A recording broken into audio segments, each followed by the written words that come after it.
السلام عليكم يا حبايبي. يا رب تكونوا دايما بخير وكل سنة وانتم طيبين بمناسبة الشهور الجميلة اللي هتبدأ من أول شهر رجب وشعبان ورمضان. ربنا يا رب يبارك لنا في رجب وشعبان وبلغنا رمضان إن شاء الله يا رب عوام عديدة بطاعة الله عز وجل. النهاردة طبعا شايفين الطماطم. طبعا سعرها حلو أوي اليومين دول في السوق، واحنا عايزين طبعا نخش في طاعة الله عز وجل في شهر رمضان، وهي اسعارها حلوه ومعقوله. دلوقتي احنا مش ضامنين بكره هتبقى شكلها ايه، فقلنا ايه سعرها متهيألي ب4 جنيه ونص وب5 جنيه. يعني انتوا شايفينها دي انا جبتها ب4 ونص وب5 جنيه، فسعرها حلو جدا. فجبت حوالي 15 او 20 كيلو، هاخد منها شويه جامدين اخليهم في درج التلاجة، والباقي هعمله صلصه معاكم. فدلوقتي هحطها كلها في الحوض، انا غاسله الحوض ومنضفاه، هحطها وهنعمل الصلصه مع بعض. انا كنت عاملاها قبل كده في القناه، هعملها لكم تاني برضو بطريقه جميله وحلوه وسهله وبتقعد معاكي فتره طويله. وبعدين كمان بتبقى ايام بالصيام بتبقى قصيره قوي، النهار بيعدي على طول، فقلنا نعملها وتبقى جاهزه، بتسهل لنا في عمليه الواحد يطيع ربنا في الشهر الكريم ده، ما يبقاش يضيع وقته في عمل الطبيخ وعمل الصلصه. بتقشري شويه توم، بتعملي شويه صلصه بتجهزيهم. وربنا يتقبل منا يا رب جميعا ويجعله ان شاء الله يعني ايه رمضان خير علينا وعلى امه محمد اجمعين. فان شاء رب العالمين هنغسل بقى الايه اللي هي اللي حاططها في الحوض كده، وهبدا ايه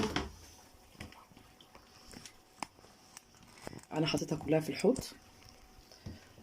اهي.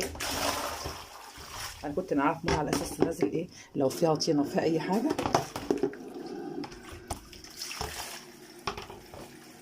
هجمعها كلها وهبدا بقى ايه اغسلها كلها كده واطلع الحته الخضراء منها، وبعد كده ايه حبه بحبه كده واركنهم في الطبق. هغسل وارمي في الطبق وبعد كده اجمع. انا عارفاها فسهل كده جدا هي ايه تتغسل. فهجمع ده كله واوريه لكم واحنا بقى بنعلق عليها عشان برضو من ايه اللي ما نطولش الفيديو عليه. هكمل بقيه الكميه، لسه بقيه الكميه برضو الثانيه.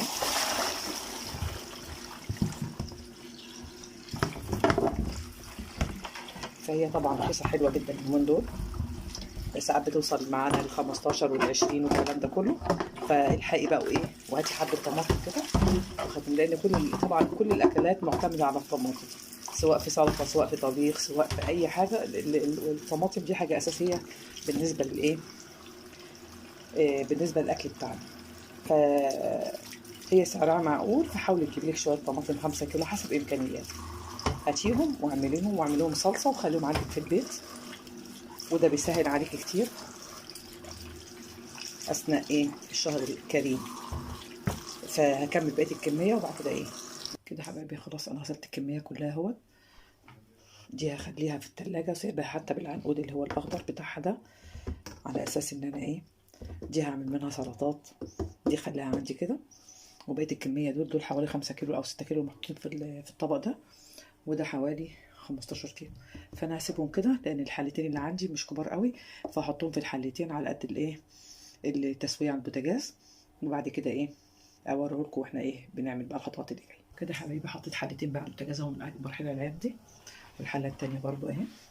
هبدا بقى احط فيها الايه الطماطم بتاعتنا، اوزع نصها هنا ونصها في الحله التانيه.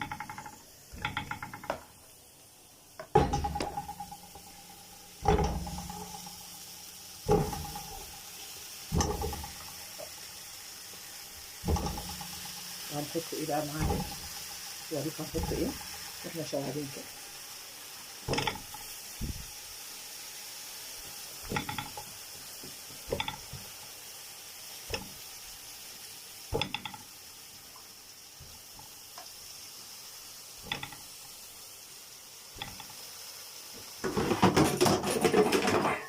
هحط كوبايه بس ميه على كل الطماطم.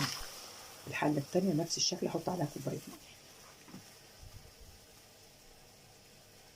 يبقى كل اللي عملناه حطينا بس ايه كوبايه في الحله دي وكوبايه في الحله التانيه، وهنسيب بقى الطماطم مع نفسها كده. هكمل بس بقيه الايه الطماطم برضو عامله بقى الحله التانيه.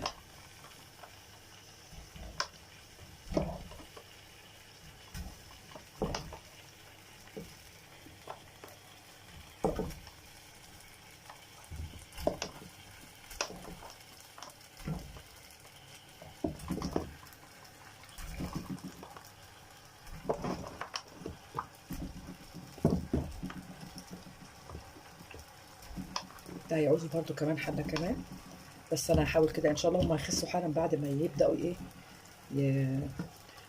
يعني ايه يطروا كل المقدار اللي هو الطماطم ده هتقل. فهخليهم برضو زي ما هم كده وهكمل عليهم هنا الحله التانيه اهو.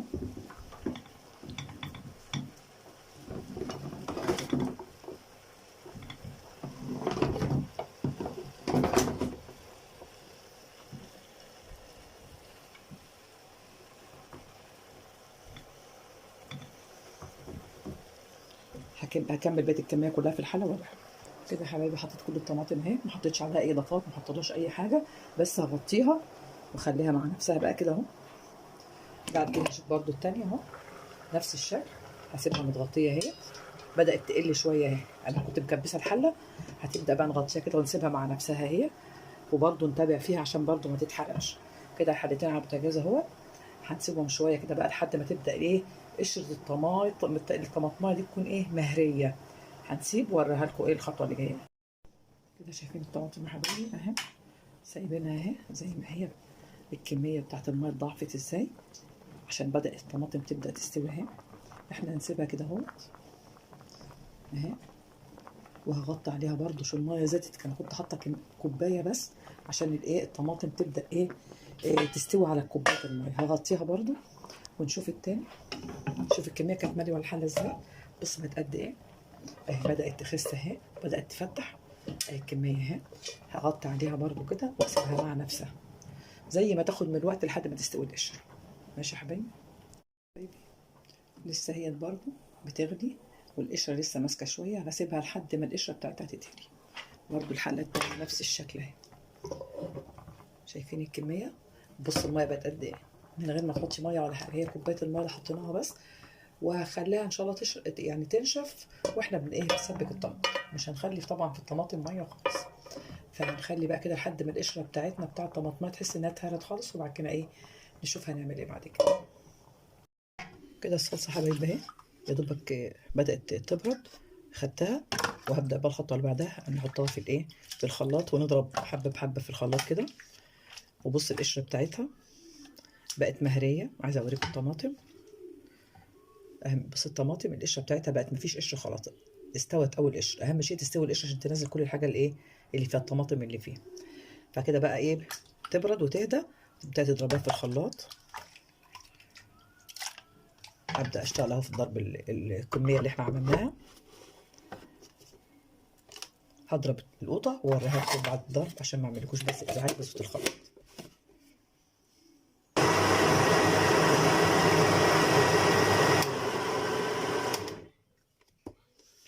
كده يا حبايبي اهيت. احنا طبعا لسه هردها تاني.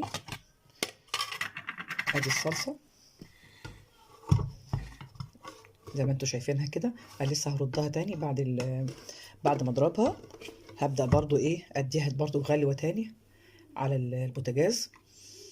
وبعد كده في اللي هصفي منها اللي هعمل بينها حاجات ايام رمضان ان شاء الله كل سنه طيبين. وفي هسيبها تاني زي المحشيات والحاجات دي كلها بسيبها بالقشر بتاعها.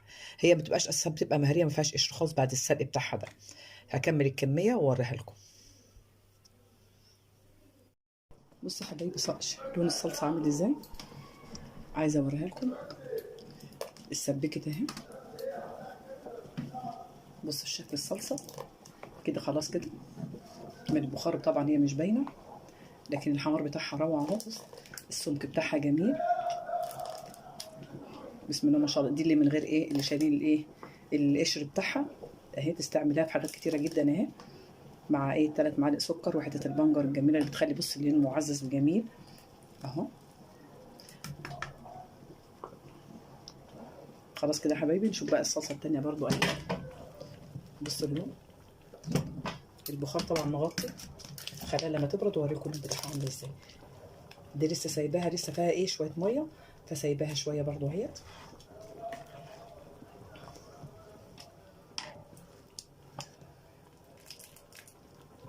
خلاص تسبك شويه.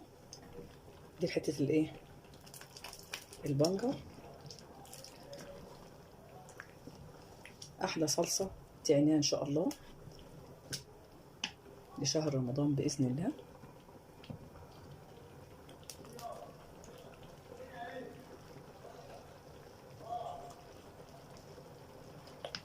بس يا حبايبي كده ان شاء الله نعبيها واوريها لكم بقى ان شاء الله واحنا بنعبيها بعد ما تهدى بس من ايه، من الدخان ده، من اللي طالع من الطماطم.